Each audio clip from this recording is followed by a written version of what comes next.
Na empresa que você trabalha, você confia no seu líder? Aquilo que ele diz para você é aquilo que acontece no dia a dia? Você sente que o clima na equipe, as pessoas e dentro da sua própria equipe ou entre áreas, confiam umas nas outras? Será que hoje em dia a gente está vivendo cada um na sua bolha e estamos tendo quase que uma epidemia de dificuldade de termos confiança genuína? Essa desconfiança, ela gera um estado de alerta ou um mal-estar nos colaboradores, nas equipes, e isso impacta, claro, na saúde mental de todos, né? Porque o discurso e a prática não fazem sentido. E esse é o tema do nosso episódio de hoje. A confiança é o fio condutor. E é o fio condutor de qualquer relacionamento, né, Lari? Todo relacionamento necessita dessa base, da confiança. Então, fique aí conosco, seja bem-vindo a mais um episódio do Além do Discurso.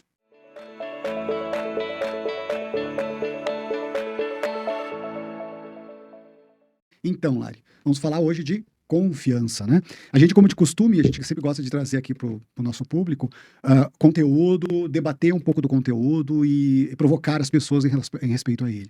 E tem até um livro aqui que a gente trouxe hoje, que já é um livro até no mundo corporativo já bem conhecido, né? Sim. Que é Os 5 Desafios das Equipes, do Patrick Lencioni, ou também conhecido como The Five Behaviors, né? E aí, até é interessante que ler aqui um pedacinho até para vocês, é interessante que ele fala, Lari, sobre que durante a experiência dele, trabalhando com organizações no mundo todo, ele passou a ter algumas coisas que passou a ser verdadeiro para eles. Olha só o que ele diz aqui, que na maioria das organizações o verdadeiro trabalho em equipe continua tão ilusório, e a frase que eu acho dura, como sempre foi, Uhum. Um né? choque de realidade, né? Né? Depois de ele, com toda a experiência dele, viver isso. E aí o Patrick, isso acho que pegou tanto nele a questão por que esse trabalho em equipe, quantas vezes a gente foi convidado, né, para fazer um treinamento de trabalho em equipe, né? Uma Ou palestra. uma palestra de trabalho em equipe, ou mesmo às vezes um workshop de liderança, mas porque as pessoas possam confiar mais em si mesmas, né? E a gente vê que o buraco é mais embaixo, né? Uhum. E até o Patrick Lencioni aqui no livro dele, na página 172, ele vai até trazer aqui uma pirâmide, né? Uhum. Do que ele entende que para a empresa ter resultados, para a sociedade ter os resultados, enfim, para qualquer tipo de organização, seja ela lucrativa ou não, ter os resultados que busca, a base da pirâmide é a confiança, né? Uhum. Né? E aí ele traz, inclusive, aqui alguns sintomas, né, dessa falta de confiança que gera, né, nas equipes. E aí, às vezes, quando eu fico pensando aqui, falta de confiança, não necessariamente, eu acho que não é o caso de que as pessoas, elas mentem umas para as outras, ou o Uhum. líder mente, necessariamente, intencionalmente para elas. Mas talvez um pouco do cinismo, as coisas ficam muito no discurso, até que é o tema do Uhum. nosso podcast, né? Sim. Fica tudo muito no discurso. E olha só, ele cita algumas coisas aqui que acontece a falta de confiança, né? As pessoas escondem as suas fraquezas e os seus erros uns dos outros. Uhum. Hesitam em pedir ajuda, hesitam em oferecer ajuda, tiram conclusões precipitadas, né? Então a gente às vezes tem umas reações que a primeira coisa que às vezes acontece de um outro colega que não entregou, que não fez, é achar que no final das contas a pessoa está fazendo por gosto, está fazendo para me Uhum. prejudicar, né? Não reconhecem as habilidades dos outros. Isso acontece com líderes também, né? Uhum. Quantas pessoas às vezes são contratadas de outras empresas com um nível de especialidade grande, com uma grande experiência, mas quando chegam na empresa elas são subestimadas, né? Uhum. Então, esse aqui eu gosto muito, né? Não é que eu gosto muito, mas eu acho interessante, acho que eu vi bastante na minha carreira. Perdem tempo e energia controlando o próprio comportamento por causa de boa impressão. A gente estava até falando sobre isso, né, Uhum. mais cedo. Me lembra Que o falso selfie, né? O conceito do Winnicott, é verdade. Você né? quer comentar um pouco mais dele? É isso, é um ambiente, como não tem confiança, a pessoa não se sente segura para ser ela mesma, claro, dentro das normas do ambiente, né? Mas ela cria como se fosse um personagem, Hum, né? Para sobreviver àquilo. E acha que está sendo bem sucedida, mas mesmo inconscientemente as pessoas percebem que tem alguma coisa errada ali, né? uhum, Passa isso de que o que ela está escondendo, sabe? É uhum. muito sutil. É interessante, né? Até você falando do Freud, né? Até nesse livro que está aqui até na mesa, que é um livro também muito bom que a gente gosta, que é o Mal-Estar na Cultura, né? Que é o que Freud escreveu. E o Freud vai citar um escritor do século XIX, o Le Bon, que vai escrever sobre a psicologia das massas, né? E aí ele traz que à medida que as pessoas vão o discurso, a gente já falou bem disso, né? Que a fala não é exatamente o que acontece no dia a dia, tende aquele grupo a entrar num cinismo de desconfiança. A gente vai falar um pouco mais daqui a pouco, Uhum. vai trazer uma outra pesquisa aqui na nossa discussão, né? Uhum. Mas como essa diferença entre o dito e o que é feito, como isso impacta, né? Uhum. E aí eu noto que tem uma pesquisa, um diagnóstico que a gente usa também, vai falar do diagnóstico que a gente usa com lideranças e com os times para tentar trazer um apoio, né, para diagnosticar isso nas organizações, mas tem até um diagnóstico da Human Synergies lá, europeia, onde entre o radar dos comportamentos que o grupo traz, traduzindo para o português, eles trazem assim como a síndrome do sabichão. Então, fica na empresa todo mundo disputando, né, uns com os outros, fica o líder disputando com seu próprio time conhecimento, e não há uma exposição genuína, né? Né? Não há o que a gente depois vai falar de vulnerabilidade, né? Quer dizer, eu fico o tempo todo tentando provar para você que eu sou bom. E, ao mesmo tempo, isso acontece com todo mundo, né? Isso vai gerando uma reação em cadeia, né? É porque não há uma abertura para errar e para aprender. Uhum. Lá no Learning Agility, né? Aham. Então, errar, aprender, daí se experimentar, pode errar, e aí aprender com aquele erro e tentar de uma outra forma, né? Se É. todo mundo fica nessa síndrome do sabichão, não existe isso. Porque É. tem que se provar, né? E para se Uhum. provar dá trabalho, né?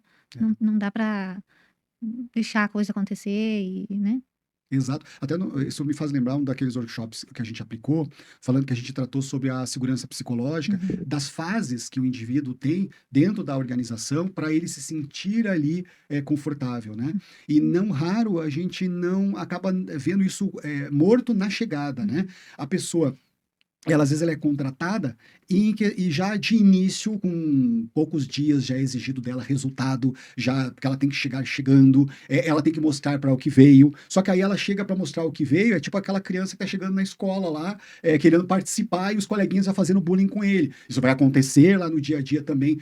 Então veja, olha que drama que chega, né? A pessoa chega já, se é um cargo ainda de gestão, vamos pegar o coitado, famigerado líder, se é um cargo de gestão, ele já tem que apresentar um plano já nos primeiros 15 dias da empresa, ele já é esperado isso, sem que ele nem conhece a empresa ainda, né? Ele pode até conhecer o mesmo segmento, mas naquela empresa ele não conhece ainda. Ele não conhece aquelas pessoas. E antes dele trazer resultado, o resultado vai estar lá na terceira etapa. Ele tem que se sentir acolhido, ele tem que se sentir... E o acolhido, não tem uma questão romântica aqui, né, Lari? Não é aquele o acolhimento de abraçar e tal. Não, é apenas a pessoa se sentir que ela está sendo bem recebida, está sendo aceita como ela é e que ela está podendo errar. Não erro intencional. Então, você falou, é a coragem, como diz a Brené Brown, a coragem de ser imperfeito, né? Então... E também me lembra a gente também atende em mentoria, né, programas de mentoria, alguns executivos que comentam, principalmente diretores, que o empresário, o CEO, demora para confiar nos diretores e passar informações. Então, de alguns diretores, né, que falam pra gente, poxa, eu tô fazendo a gestão do meu time às cegas, porque eu não tenho acesso a alguns dados, a estratégia mesmo da empresa. Eu não sei exatamente para onde que a empresa quer ir, porque o CEO ou o empresário não tem confiança na diretoria. Que sério, né? Exato, e aí imagina isso, até tinha um professor meu, né, que sempre dizia assim, se você quiser saber conhecer a cultura da empresa, olhe para o topo, né, é lá que está a cultura. Então você vê que esse comportamento, infelizmente o comportamento de desconfiança, geralmente ele, mesmo que não seja intencional, mas é um comportamento provável do CEO e dos diretores que está causando no time, né? Então, claro, as pessoas não são crianças no nível de gerência abaixo, só que é assim que a vida é, assim que as coisas são, há uma reação em cadeia que acontece ali, né? Me lembrou a pesquisa Quest, que a gente tanto escuta, né, de vários temas. De eleições, de né? eleições e tal, da confiança com os governantes. E de uma pesquisa que a gente teve também acesso, né, há algum tempo, que a gente fica sempre de olho nos dados, nos números, e que nos chamou a atenção sobre isso, né? Que é uma pesquisa que tem mais de 20 anos e um dos tópicos é a confiança nos líderes. É a pesquisa do Edelman Trust Barometer, né? Até eles existem já há 26 anos, né? Como tu comentou, né? E a pesquisa deles para esse tipo de confiança, né, na sociedade, para medir níveis de confiança, e principalmente organizacional, eles são os mais reconhecidos, né? Eles até são reconhecidos tanto pela Unesco, pela Fórum Econômico Mundial, pela mercado financeiro, utiliza eles como base. Então, eles são realmente muito respeitados. E aí a gente traz aqui, né, Lari, a pesquisa para comentar alguns pontos dela que, olha, eu sempre digo, né, a empresa, ela é um recorte, ela é uma amostra da sociedade. Não existe essa coisa de que em casa, ou na rua, ou na sociedade você vai ser uma coisa e ali você vai ser outra. Você pode até, como você falou, ter um falso self, você ter um personagem para lidar ali, mas os teus viés estão vindo junto para ali. Então, a desconfiança, se há uma desconfiança fora, a desconfiança dentro também. Então, olha que interessante, lá, o que você relembra aqui. Ele trazendo assim sobre a confiança geral de líderes. Olha só. 68% acreditam que os líderes de negócio, eles não gerenciam bem e não são tão transparentes com as pessoas, né? Então é o nível mais baixo da história, né? Da série histórica de pesquisa, né? De 12 pontos percentuais, uma variação entre 2021, inclusive em 2025, esse índice de confiança caiu muito, né? Então, ainda ele traz outros aqui, né? Ele até é interessante que a pesquisa usa um termo que a gente foi até pesquisar um pouco mais, que é o nível de grievance. Grievance seria algo, nós não temos uma palavra assim que traduz igual para nossa língua, mas seria um sentimento de ressentimento, um sentimento de injustiça, né? Então, esse sentimento de injustiça, ele diz aqui que as pessoas, né? Deixa eu trazer aqui um outro. As pessoas, elas tendem a confiar bem menos nos seus CEOs e no seu líder, né? Eles confiam bem menos. Então, às vezes, eles confiam até na empresa, mas não confiam no CEO, né? Né? E aí ele traz aqui uma conclusão, né? Que o que seria importante que a alta liderança trouxesse, né? Uma transparência radical seria indispensável, né? A coerência entre o discurso e a ação é crítica. O impacto social precisa ser mensurado. E a comunicação vazia amplifica a desconfiança. De novo, a comunicação vazia é o discurso, né? Então, aqui, quando a gente até é convidado para trazer programas de liderança na área, a gente bate muito nessa tecla, né? Se a alta cúpula, eu falo CEOs e diretores, não participarem ativamente, comprometidos, tanto eles como para com os seus líderes, na mudança ou na calibragem de certos comportamentos, tende a não ter tanto sucesso. Porque vai haver um descolamento enorme entre o que, de novo, o que está sendo dito e o que está sendo e o que está acontecendo, né? Reforçando até o que Freud traz, né? Quer ver um exemplo? A gente vê na sociedade. A gente vê que um dos motivos grandes da polarização, e a pesquisa vai trazer isso, não é o nosso assunto, claro, do nosso podcast, mas a pesquisa vai trazer isso, que é esse ressentimento quando o discurso vai aumentar. Programas, até o próprio recursos humanos, né? Procura trazer programas para ajudar as pessoas a trabalhar em equipe, a colaborar em liderança. Só que vai criando um ressentimento maior, como até a pesquisa indicou. Porque eu vou para um treinamento, ele é muito legal, mas ele parece utópico. No dia a dia, ele não vai acontecer aquilo ali, né? Então, E até porque cria uma expectativa que depois não é atingida, né? No próprio corredor ali na sala do centro de treinamento, ou em um hotel, whatever lugar que está acontecendo o evento, na hora do cafezinho, do coffee break, o próprio gestor fala assim, não, concorda, mas não é assim que a banda toca aqui. E aí a pessoa volta depois do coffee break com um balde de água fria, né? Tá ali só de corpo presente, porque já entendeu que na prática não vai acontecer essa mudança, né?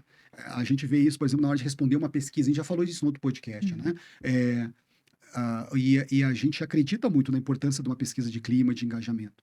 Mas veja que quando você não tem bem trabalhado também certas questões de confiança, a pesquisa de clima vai ter uma grande possibilidade de estar distorcidas, né? Um grande exemplo, a gente observa em certos treinamentos. Quando o gestor está na sala, o grupo tem um comportamento. Quando o gestor não está na sala, parece que você trouxe um outro grupo para a sala. Mas participativo, né? Participativo, transparentes, à vontade. Mas você colocou o gestor na sala. E às vezes você vai olhar, não é que tem alguma coisa com aquele gestor, esse que a gente já observou. Às vezes o gestor também não tem algo a mais, ou algum problema, vamos dizer assim. Mas veja que está impregnado na cultura um cuidado com o que você vai dizer. Porque às vezes é muito sutil. Sutilezas ali, né? A gente até trouxe aqui para alguns bullet points para não esquecer de alguns exemplos práticos que talvez vocês devem. Diz aí se vocês já não observaram isso. Tem o LinkedIn, né? LinkedIn, né? E a realidade. Tem aquele gestor blogueiro, né? Ele faz posts bonitos, ele fala de saúde mental, ele fala de acolhimento, ele fala de todas essas coisas, mas ele fala para ele, né? Porque para os outros do time, ele não tem esse acolhimento, ele não tem essa empatia com as outras pessoas. É discurso. Lá no LinkedIn vai ter um monte de curtidas, todo mundo vai aplaudir. Mas aí você olha assim, não, nós não estamos falando da mesma pessoa, são pessoas diferentes. Então, veja como isso é mais um ponto, né? Tem o vampirismo do crédito, né? Nossa, esse é um clássico. Esse é o clássico, né? O gestor vai lá, apresenta o projeto, mas nem ao menos faz referência, né? Ele não coloca no pedestal o time ou até a pessoa que conduziu aquele projeto. E aí fica depois pensando, nossa, mas como que eu faço para desenvolver pessoas? Sim, era você colocar a pessoa na linha de frente, você colocar. Bom, ela foi capaz de desenvolver o projeto e conduzir o projeto, então por que ela não vai agora lá apresentar o projeto e você fica ali na retaguarda? Claro, vai junto, claro, com a diretoria, enfim, mas dê mérito a quem tem mérito, mas não. Quando, às vezes, em certos casos, né, Lari? De copiar do seu, o seu funcionário e depois ainda dizer que foi a pessoa mesmo que fez, como a gente já, inclusive, acabou presenciando, testemunhando casos assim, que parece até um absurdo, mas eu sei que se você está vendo isso, você deve imaginar, sim, já deve ter passado por isso, né? Sim. Tem algum outro item que você lembra também dessas disfunções familiares organizacionais? Pior que tem. Na sexta-feira, às 17, o líder chama o time ou algum colaborador e pede um relatório para segunda às 8. Mas aí lá no post dele, ou em algum evento tal hall, enfim, ele fala da importância da qualidade de vida, né? Das pessoas estarem com suas famílias e terem um hobby, coisa assim. E aí, em que um túnel do tempo que a pessoa vai entrar na sexta-feira às 5 fazer esse relatório e sair na segunda com o relatório pronto às 8, né? E que muitos ainda nos dizem que o gestor foi abrir mesmo o e-mail na terça-feira. Então, quer dizer, foi só um preciosismo, né? Exatamente, só um preciosismo. Né? Ou às vezes o CEO, o diretor está pedindo algo, aquele gestor, como eu brinco, né? Lá no vocabulário da minha terra, lá sai se quebrando para poder fazer, sendo que não houve a negociação. Mas eu mesmo lidando com CEOs, talvez 95% das vezes, mesmo com CEOs, linha dura, eu consegui negociar argumentando prazos. Olha, dá por A, por B, por C, podemos negociar o prazo. Olha, digo para ti, 95%, mesmo que eu já lidei com CEOs, linha dura, podia. Porque ele às vezes dá um prazo que está na cabeça dele. Não necessariamente, ele joga, né? Claro, ele vai sempre tentar apertar. E acho que, né, Lari, você mesmo me contou experiências trabalhando com os gringos lá, né, com pessoas de fora, americanos, sobre exatamente esse ponto, né? A pessoa truca para dar um prazo e a gente às vezes diz sim, né? Vai, concorda, às vezes concorda sem poder, como isso que você falou, né? O gestor que vai lá e prega para o time que o time tem que ter qualidade de vida, às vezes o pior cobra do time por ter qualidade de vida, mas no final das contas é isso, né? Entrega na sexta-feira. E não é um caso atípico. Não. Isso começa a ser recorrente, né?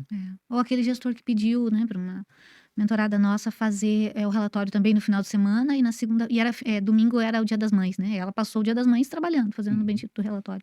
Aí na segunda-feira ele perguntou como é que foi o Dia das Mães. Ela falou, passei fazendo o relatório. Aí ele falou, era só você ter me dito que não podia. Triste, né? Como, eu acho que esse dá para se enquadrar bem naquele O Líder Cadeira Vazia, que o autor também, o Vincent Molinaro, canadense, escreveu em Liderança é um Contrato, que é um outro workshop que a gente também aplica, Liderança é um Contrato. Porque eu gosto de Liderança é um Contrato, porque ele é um pacto. Eu acho que todo o programa de desenvolvimento de liderança, se não for um pacto entre todos os níveis do CEO, diretores, gerentes sêniores, gerentes, coordenadores, supervisores, enfim, se não houver um pacto de comportamento, vai ser difícil isso realmente. Vai mais irritar, inclusive, as pessoas, porque é mais um treinamento. E aí, coitado do RH, vira chacota no LinkedIn, porque aí as pessoas ficam falando que é mais coisa de RH. E aí, coitado do RH, tá lá tentando fazer de tudo para melhorar, mas às vezes ele é um lobo solitário, né? Não raro, nós temos aí RHs lobos solitários, que de um nível para cima não acontece. Sim, mas e quando o RH percebe que tem algo assim, de desconfiança dos times com os líderes, por onde que ele pode começar? O que você acha? A gente jogou aqui a bomba, né? Sim. E agora como resolver? Né, Lari, a gente foi de RH aí por mais de 20 anos e eu acho que eu sempre faço um disclaimer de mim mesmo. Nós nunca trabalhamos muito bem com dados, com fatos e dados. A gente sempre dizia que no RH é subjetivo, que não dava para a gente mensurar. Eu acho que há mais de 20 anos atrás, antes da era da internet, antes da era millennium, era mais difícil mesmo ter esses dados. Imagina, a gente tinha os prontuários, tudo era manual, tudo era mimeografado, datilografado, né? Mais longe, ainda 30, 40 anos atrás. Então eu acho que hoje, na era de hoje, a gente não tem mais desculpa para não usar isso. É o que eu fui em vários congressos há 20 anos, 15 anos atrás, 10 anos atrás, onde a fala era: por que o CEO ouve mais o CFO da finanças do que às vezes o RH. Ele ouve o RH, né? Porque ele não sabe também direito para que lado ir. Mas por que às vezes ele ouve mais? Porque os outros trazem números, traz dados. Então, de novo, vamos começar por dados. E existe tem diagnósticos no mercado que há como diagnosticar a liderança, diagnosticar os times em relação a isso, né? E existem vários outros diagnósticos, e um deles que a gente usa é o SMA, que faz uma medição exatamente das crenças limitantes e da abertura que esse líder tem para realmente o novo, a abertura dele para ouvir as pessoas, a abertura dele para o diferente. Então você consegue calibrar melhor isso. É engraçado, né, que o mundo, a gente está falando de inteligência artificial, a gente está falando de várias mudanças atualmente, mas a gente faz recrutamento igual quando eu comecei a trabalhar em recursos humanos há 25 anos atrás. É igual. A gente faz entrevistas por competências, a gente faz tudo do mesmo jeito, a gente observa as mesmas coisas, a gente busca quase as mesmas competências. Isso vale também, é uma autocrítica para nós todos, né? E no final das contas a gente não mudou nada nisso. Então, para a liderança, há como fazer esse diagnóstico. A gente faz também, a gente aplica diagnósticos e a gente ajuda, né, as empresas a ter uma visão de como que os seus líderes atuam e como que, inclusive, isso pode estar impactando na cultura do time e de resultados. Porque, no final das contas, a gente ainda vai falar mais em outro episódio de que a questão de liderança, no final, gente, é dinheiro a menos ou a mais no caixa, né, Lari? Sim. Falando desse instrumento, né, de assessment que a gente usa, que é o SMA, eu lembro de uma das crenças que aparece bastante, né, no Brasil, que é quando confio cegamente, né, que tem a ver com o tema de hoje, né, a questão da liderança e dessa confiança, né? Exato. O SMA ele usa 3 pilares, né? E um dos pilares que ele usa é exatamente relacionamentos saudáveis, né? Um deles é exatamente isso, que é o que você traz também. É confiar também com discernimento que eles trazem lá, né? É você se permitir, né? Como diz o Patrick aqui, na base da confiança, é praticar a vulnerabilidade. Mas aí tem um ponto, né, Lari? Vulnerabilidade, de novo, não é o que a gente transformou no LinkedIn vulnerabilidade. Não é essa coisa romântica que no final perdeu um pouco a essência. Vulnerabilidade é a coragem de ser imperfeito, é não disputar com as pessoas e com o time. É todos nós combinarmos que nós vamos ser capazes de não eu tentar bancar o sabichão para você. Eu combino com vocês, para isso a gente tem que se conversar, tem que ter conversas difíceis que começam do topo até baixo. Então, se você dizer até para o RH, além desse diagnóstico, o que a gente precisa criar na empresa? Criar pactos de convivência, pactos de atuação dessa vulnerabilidade, onde o CEO precisa praticar isso, os diretores precisam praticar isso. Quer dizer, eu estar aberto, eu não ser tão rápido em punir, e sabe, tipo o meme do Faustão, errou, eu não sei falar o R lá do Faustão, errou, não, eu não estou pronto para isso, não estou esperando para acusar as pessoas. Isso é estar aberto à vulnerabilidade. Eu demonstro que eu não sei tudo. Na verdade, se o líder ele foi muito bom, ele vai ter pessoas do time que sabem muito mais do que ele. Eu sei que isso no LinkedIn tem textões de post falando disso, só que a gente vê muito pouco este praticado no dia a dia. Então, se eu pudesse deixar aqui o diagnosticar essa liderança e praticar pactos de convivência, de confiança, que não é um treinamento necessariamente de segurança psicológica, não é um treinamento de confiança, usando as técnicas de como que a gente vai ter uma transparência radical aqui, como que a partir de hoje a gente pratica isso. E a gente pode também ajudar vocês a fazer esse trabalho aí junto com os times. Muito bom. Acho que era isso, né? É isso. Como diz os guris lá do Psicanálise de Boteco, vamos ficar pensando? Então tá, gente. Até a próxima, até o próximo episódio. Tchau, tchau. Até, tchau, tchau.